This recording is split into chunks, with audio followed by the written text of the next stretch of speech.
الحمد للہ رب العالمین والصلاة والسلام علی رسولہ الکریم نبینا محمد وعلی آلہ واصحابہ اجمعین ومن تبعہم بإحسان الی یوم الدین وبعد۔ آج کا تجوید کا سبق بھی پہلے والے اسباق کے ساتھ ساتھ یا ان کی طرح بہت ہی اہمیت کا حامل سبق ہے۔ تجوید کے بارے میں ہم یہ بات بار بار بیان کر چکے ہیں۔ اللہ کے کلام کو، قرآن پاک کو تجوید کے ساتھ پڑھنا یہ از حد ضروری ہے، بلکہ لازمی چیز ہے۔ اللہ کا حکم بھی ہے، رسول اکرم صلی اللہ علیہ وآلہ وسلم نے بھی اس کے مطابق پڑھا، آگے اپنے صحابہ کرام کو ایسے ہی سکھایا، انہوں نے آگے تابعین کو، حتیٰ کہ اسی طرح نقل ہوتا ہوا ہم تک پہنچا۔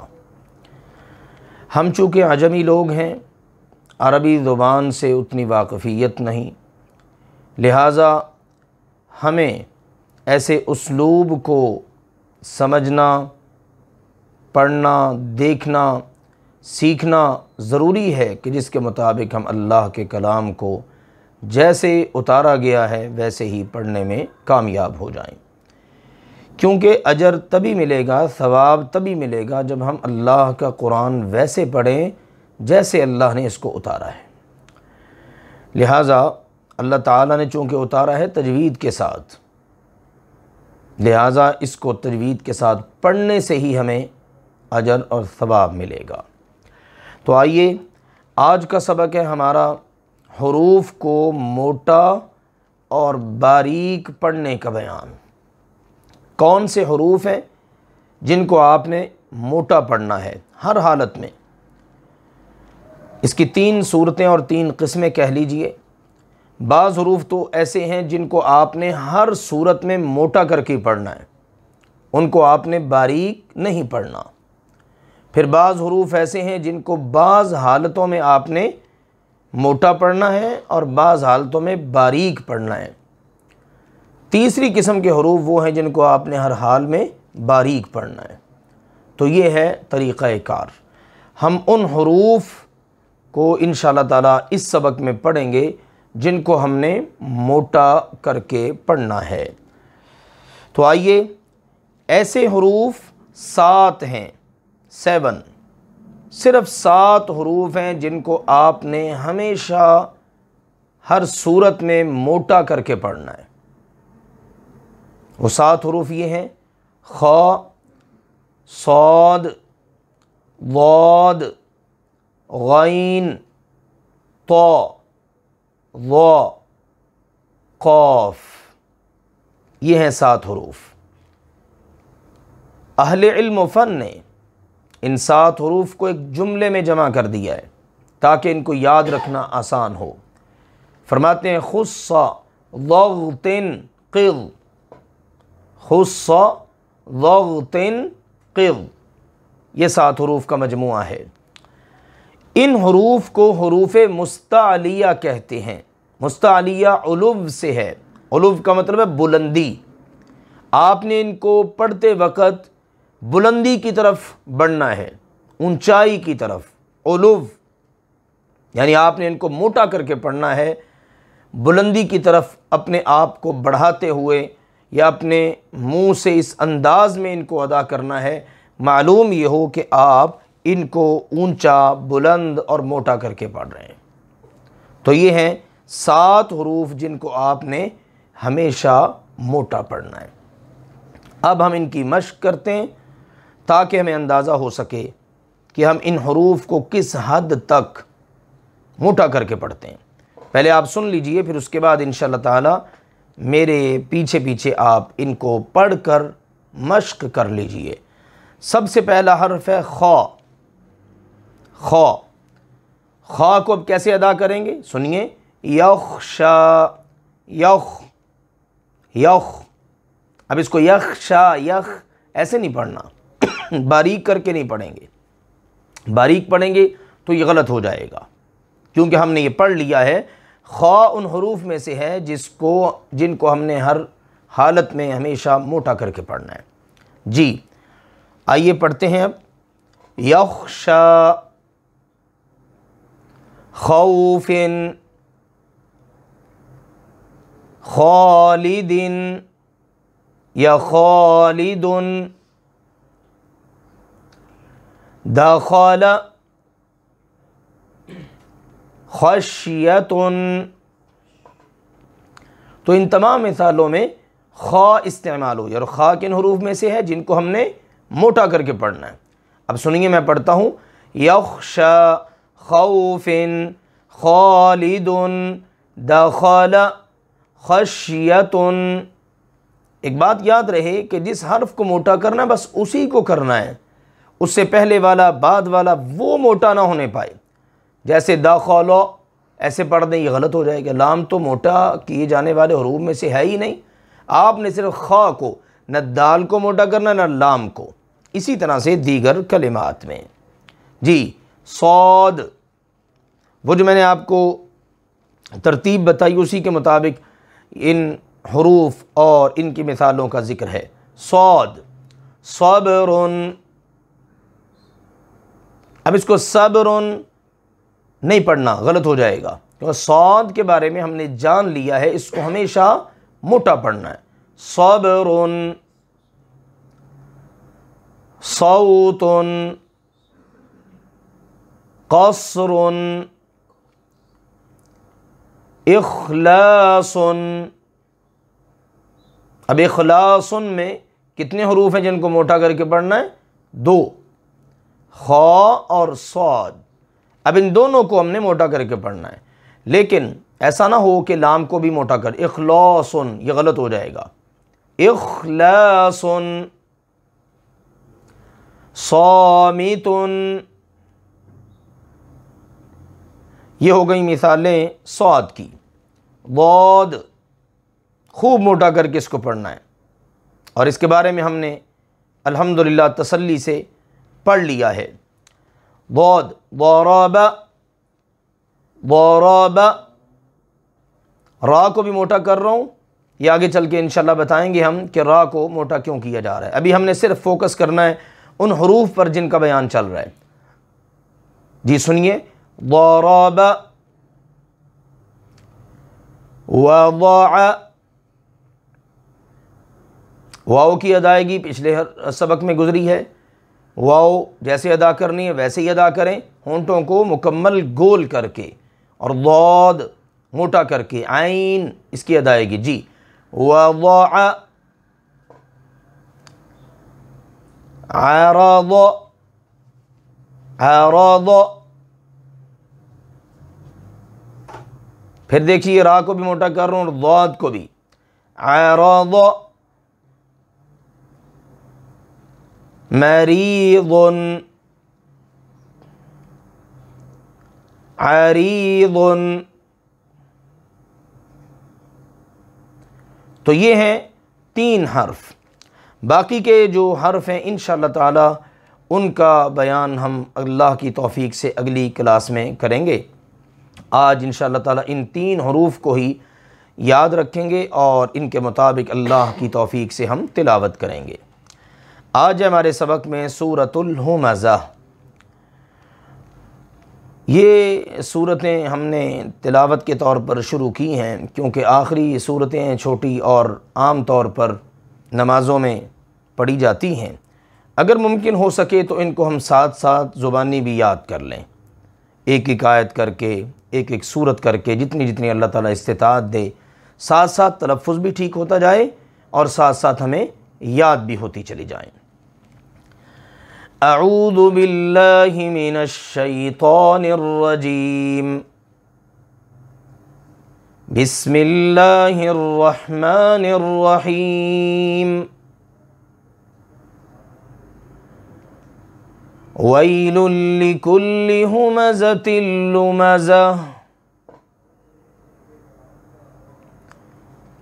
ویل لکل ہمزۃ لمزہ۔ الذی جمع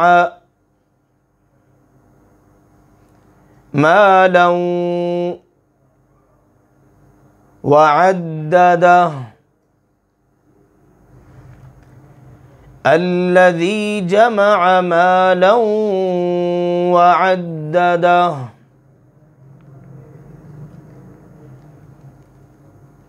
یحسب ان مالہ اخلدہ۔ میں نے آپ کو پڑھانے کے لیے مالہ پڑھا ہے، اگرچہ جب اس پر وقف کریں گے تو پڑھیں گے مالہ، یہ انشاءاللہ آگے چل کر ہم ذکر کریں گے۔ یحسب ان مالہ اخلدہ، اخلدہ خاء آ گئی ہے۔ کلا لینبذن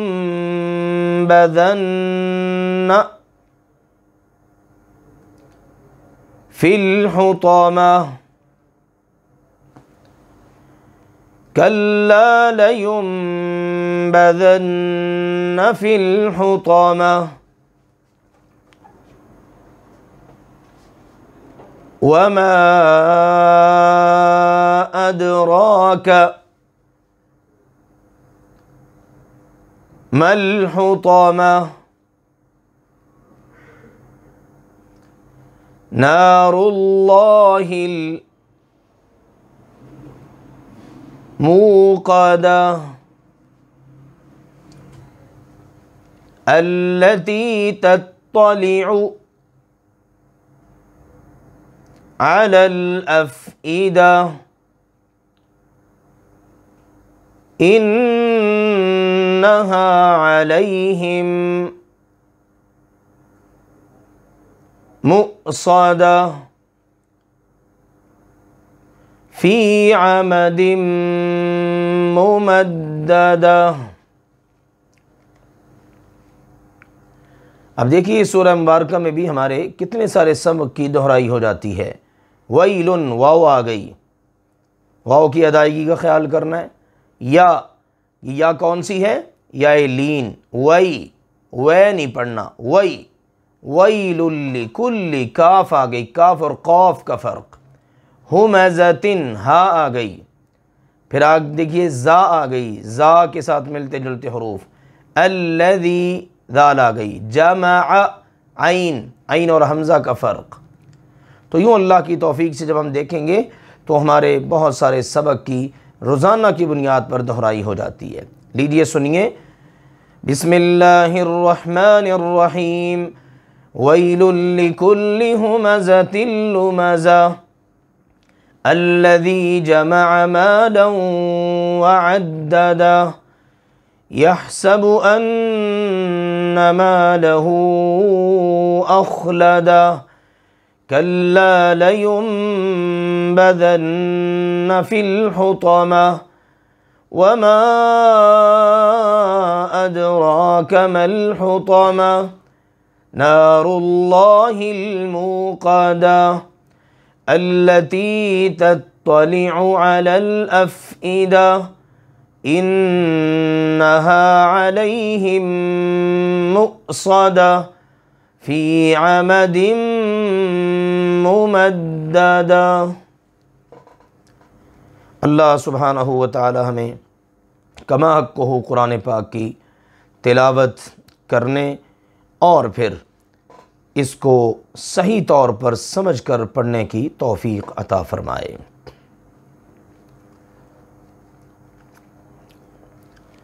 آج انشاءاللہ تعالی ہم اللہ کی توفیق کے ساتھ پڑھنے جا رہے ہیں سورۃ البقرہ کی انتہائی اہمیت کی حامل 2 آیات مبارکہ،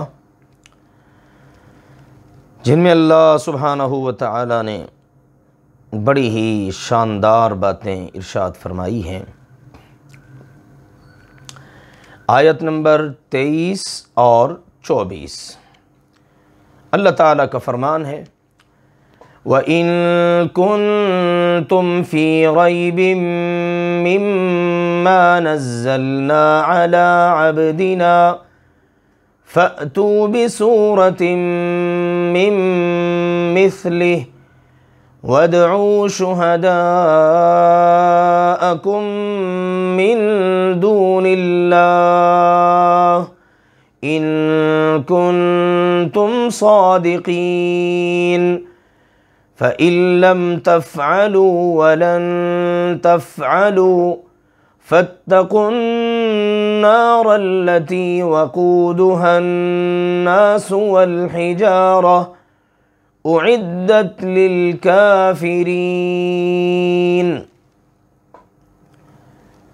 وَإِن اور ان اگر کنتم ہو تم فی ریب شک میں، ریب جو دلی طور پر شک ہوتا ہے اس کے لیے استعمال کیا جانے والا کلمہ ہے۔ بعض اوقات اس شک کو انسان اپنی زبان سے ظاہر بھی کر دیتا ہے اور بعض اوقات ظاہر نہیں بھی کرتا، تو دلی طور پر جو شک ہوتا ہے اس کے لیے یہ کلمہ استعمال ہوتا ہے۔ تو اللہ تعالیٰ نے فرمایا اگر تم لوگ دلی طور پر شک میں ہو، یعنی تمہارا شک چھپا ہوا ہے، مخفی ہے، کسی کو علم ہی نہیں ہے، مما اس کے بارے میں جو، من سے یعنی اس کے متعلق، ما جو نزلنا ہم نے نازل کیا، علی اوپر، عبدنا اپنے بندے کے، ہم نے اپنے بندے پر جو کچھ نازل کیا ہے، اگر تمہیں اس کے بارے میں دلی طور پر کوئی شک ہے تو فأتو، پس تم سب لے آؤ، بسورتن ایک صورت، صرف ایک صورت، من مثلہ اس جیسی، یعنی اس قرآن پاک کے نزول کے بارے میں، وہ قرآن جو ہم نے اپنے بندے سے مراد محمد کریم صلی اللہ علیہ وآلہ وسلم ہے۔ اللہ کا فرمان ہے اگر ہماری اس نازل کردہ کتاب قرآن پاک جو ہم نے اپنے بندے محمد صلی اللہ علیہ وسلم پر نازل کی ہے، اگر تم لوگوں کو اس کے بارے میں شک ہے تو تم اس پورے قرآن کی ایک سورت جیسی صرف ایک سورت لے آؤ، اور اس کی کوئی پابندی نہیں ہے وہ سورت بڑی ہو چھوٹی ہو، نہیں، صرف ایک سورت اس جیسی لے آؤ۔ سب سے پہلی بات تو یہ ہے، یہ ہمارے پیارے نبی اکرم صلی اللہ علیہ وآلہ وسلم کی نبوت اور رسالت کی بہت بڑی دلیل ہے۔ یہاں پر اللہ کے پیارے نبی کریم صلی اللہ علیہ وسلم کی رسالت کا اثبات ہو رہا ہے۔ اللہ تعالیٰ نے پہلے اپنے بارے میں ذکر کر دیا کہ اللہ کے علاوہ کوئی معبود نہیں، بس عبادت اسی کی کرو۔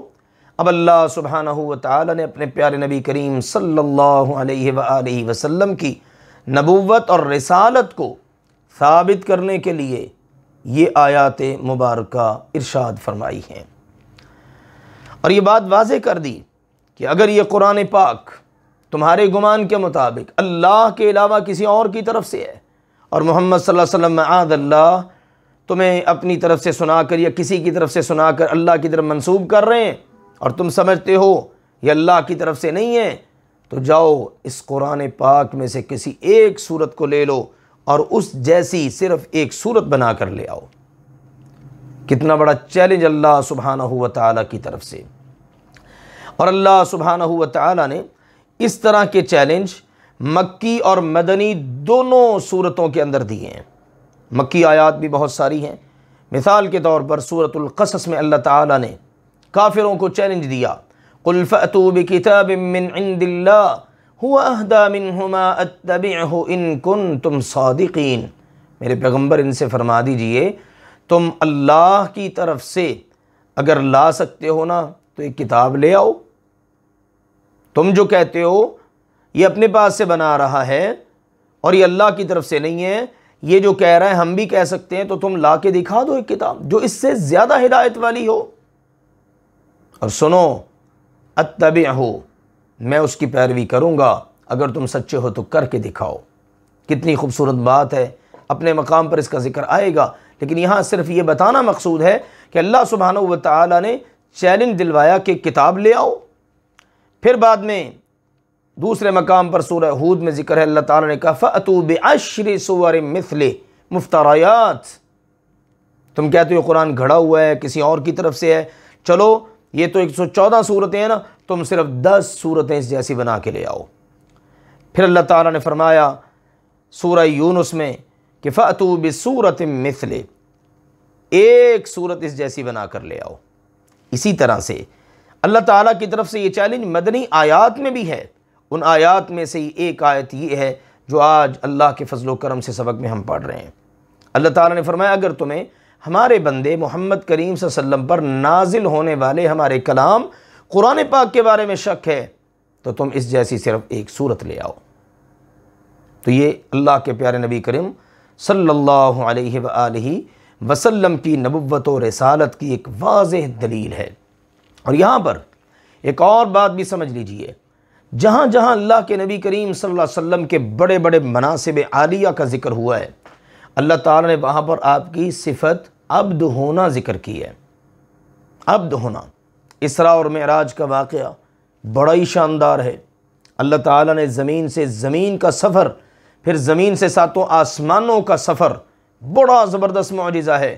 اللہ نے وہاں اس کو ذکر کرتے ہوئے فرمایا سبحان الذی اسریٰ بعبدہ۔ اسی طرح سے یہ مقام قابل غور ہے۔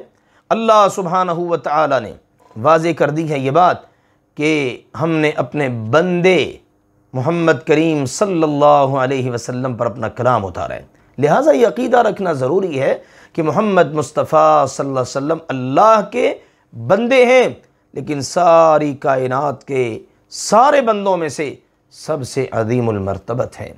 آپ جیسا اللہ نے نہ کسی کو بنایا اور نہ قیامت تک کوئی بنے گا۔ اس کے بعد یہ بات سمجھنے کی ضرورت ہے کہ یہ چیلنج عام تھا، سب کے لیے تھا، کفار مکہ کے لیے، اسی طرح سے عرب و عجم کے لیے، لیکن سبحان اللہ، اللہ سبحانہ و تعالیٰ کے اس کلام جیسی کوئی کلام نہیں کو بنا کے لا سکا، اس کی کسی صورت جیسی کوئی صورت نہیں کو بنا کے لا سکا۔ اللہ تعالیٰ نے پھر یہ تک فرما دیا وَدْعُوا، اور تم بلا لو، اکٹھا کر لو، دعوت دے لو، شہداءکم، اپنے گواہوں کو۔ شہداء کا ترجمہ اہل علم نے، جن میں صحابہ کرام رضوان اللہ علیہم اجمعین سر فہرست ہیں، کیا ہے اعوانکم، شہداءکم ای اعوانکم، اپنے تمام مددگاروں کو بلا لو، تعاون کرنے والوں کو، تمہاری جو بھی ہیلپ کر سکتا ہے نا اس کو بلا لو، من دون اللہ، اللہ کے علاوہ، اللہ کے علاوہ جس کو تم بلا سکتے ہو، فرشتوں کو بلا سکتے ہو بلا لو، جنوں کو بلا سکتے ہو بلا لو، انسانوں کو بلا سکتے ہو بلا لو، لیکن یہیں پر ان کی عاجزی اور بے بسی ہے، کون بلائے گا سب کو؟ چند انسانوں کو اکٹھا کرنا اس مقصد کے لیے بھی ممکن نہیں۔ تو پھر سنو، تم اپنے اس شک میں پڑے رہ کر اپنا نقصان کر بیٹھو گے۔ تو اللہ تعالیٰ نے فرمایا بس ایک صورت اس جیسی لے آؤ، ان کن تم، اگر ہو تم صادقین، سچے ہو تو کر کے دکھاؤ نا۔ اعتراض کرنا اور کیچڑ اچھالنا اور بہتان لگانا یہ تو بڑا آسان کام ہے، لیکن کچھ کر کے دکھانا پتہ تو تب چلتا ہے۔ تو اللہ سبحانہ و تعالیٰ نے اس آیت مبارکہ میں ان کو بڑا شاندار اس حوالے سے چیلنج دیا ہے جس کو آج تک پورا کیا ہی نہیں جا سکا، اور پورا کیا کیسے جا سکے؟ قرآن پاک اللہ کی طرف سے ایسی شاندار کتاب ہے کہ اس کا جواب ہی کوئی نہیں، ہر لحاظ سے معجزہ ہی معجزہ ہے، اور یہ اپنے ظاہری اور باطنی، لفظی اور معنوی ہر اعتبار سے قرآن پاک اپنے اندر ایسے ایسے اعجاز کے پہلو رکھتا ہے کہ جن کا احاطہ ممکن نہیں ہے۔ ہر دور میں اہل علم نے اپنے اپنے طور پر ایسی کاوشیں کوششیں کی ہیں، لیکن اللہ تعالیٰ کا کلام سبحان اللہ ہر لحاظ سے معجزہ ہی معجزہ ہے۔ اسی طرح حق ہونے، سچائی، عدل اور ہدایت پر مبنی ہونے کے لحاظ سے بھی یہ اللہ کا کلام سبحان اللہ ایسا زبردست معجزہ ہے کہ اس کا کوئی جواب ہی نہیں۔ اسی طرح سے فصاحت و بلاغت کا یہ حسین و جمیل مرقع ہے اور بڑی خوبصورت دستاویز ہے اللہ تعالیٰ کی طرف سے۔ اللہ تعالیٰ نے یہ کلام عطا کیا ہے اپنے بندوں کو، انسانوں کو، محمد مصطفیٰ صلی اللہ علیہ وسلم پر اس کو اتارا ہے، اور یہ عظیم الشان معجزہ ہے۔ نبی اکرم صلی اللہ علیہ وسلم کا فرمان مبارک ہے صحیح بخاری شریف اور صحیح مسلم شریف میں۔ صحیح بخاری میں حدیث نمبر ہے 4981، رسول اللہ صلی اللہ علیہ وسلم کا فرمان ہے ما من الانبیاء من نبی الا قد اعطی من الآیات ما مثلہ آمن علیہ البشر۔ رسول اللہ صلی اللہ علیہ وسلم نے فرمایا ہر نبی کو ایسے معجزات دیے گئے جنہیں دیکھ کر لوگ ان پر ایمان لائے۔ ہر نبی کو اللہ تعالیٰ نے معجزے دیے۔ موسیٰ علیہ السلام کے معجزات کا ذکر ہے، عیسیٰ علیہ السلام کے معجزات کا ذکر ہے، دیگر انبیاء کے معجزات۔